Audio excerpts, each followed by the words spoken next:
The crisis is no longer confined to the pitch or the manager's office. It has erupted into a full-scale war, a public, brutal confrontation between the club's philosophy and the manager's stubbornness. When Ruben Amorim defended his unforgivable 90-minute snub of Kobbie Mainoo against West Ham by claiming he sees him as a starter like the other guys and was making the correct football decision, he lit a fuse.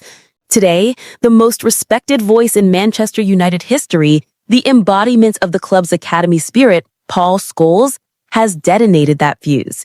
His X-rated 3-word response, "BULLSH," has blown the lid off the entire operation, accusing Amorim of ruining the club's future and demanding the unspeakable. Kobbie Mainoo must leave Old Trafford. This is the point of no return. We analyze every devastating line of Scholes' attack, the fatal flaw in Amorim's defense, and the shocking ramifications this public legend versus manager war will have on the crucial must-win clash against Wolves. Paul Scholes did not offer a gentle criticism. He delivered a career-defining condemnation of the manager's integrity and judgment. His Instagram post, while brief and since deleted, was a surgical strike that captured the fury of the entire fan base and directly challenged the heart of Amorim's defense. The Scholes quote, "The ultimate condemnation. Both. The kid is being ruined, not being played in a team that can't control a game of football. Hates seeing homegrown players leave, but it's probably best for him now. Enough is enough." The single most destructive word is the first. Amorim's defense, that he considers Mainoo a starter and is making calculated decisions, is publicly branded a lie. Amorim has attempted to use the language of protection and principle. Scholes dismisses it as a cover-up for tactical blindness and a fundamental misunderstanding of the team's needs. This is a direct assault on the manager's credibility in the eyes of the supporters. Can't control a game. Scholes, the master of midfield control, perfectly identifies the fatal flaw that cost United the West Ham game: the inability to control the tempo, especially after scoring.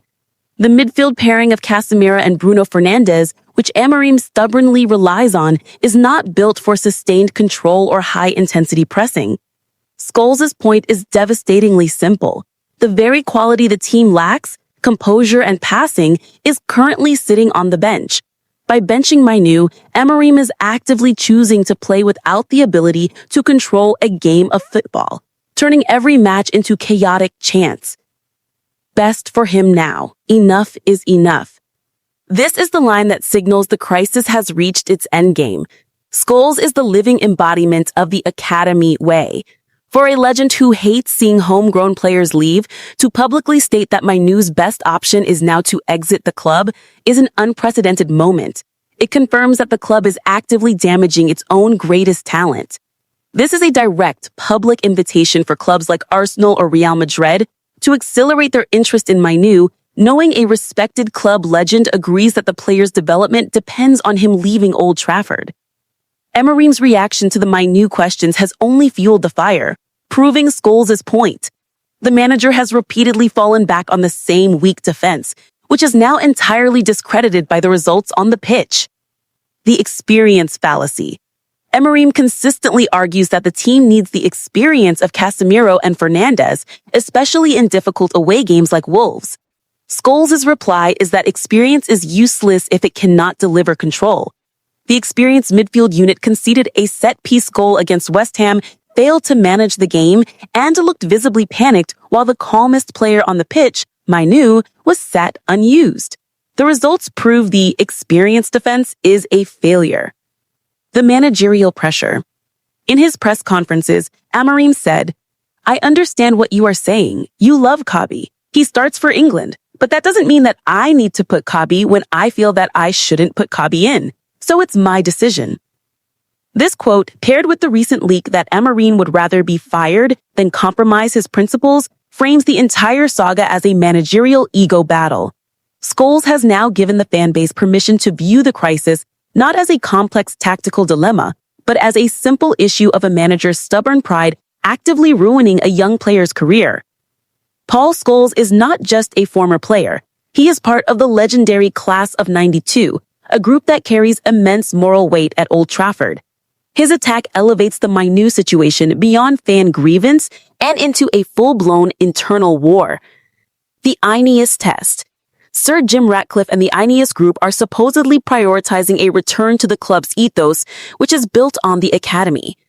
They have inherited the Mainoo crisis, but now they must deal with the fallout of the Scholes attack. Scholes' intervention forces the Ineos hierarchy to choose, which means accepting that a legend believes the manager is actively ruining the club's greatest asset and risking his departure.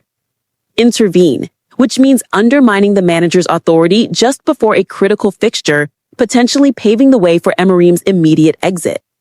The pressure on Ineos to address the legend's concerns, even subtly, is now immense. The dressing room effect.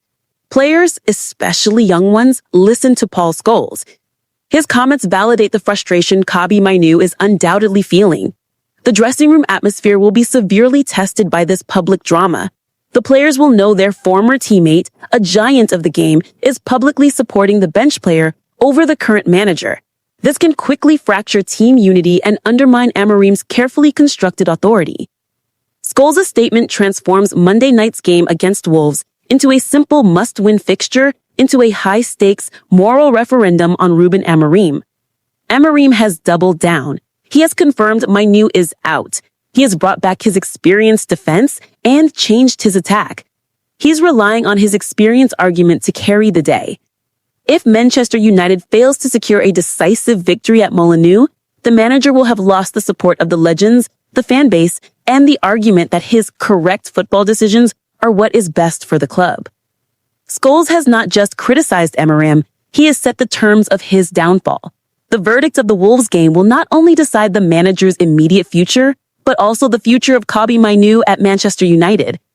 Scholes says Mainoo should leave. Do you agree that the situation is now terminal? Let me know your thoughts on this unprecedented attack in the comments below. And don't forget to subscribe for the full, immediate analysis after the final whistle at Molineux.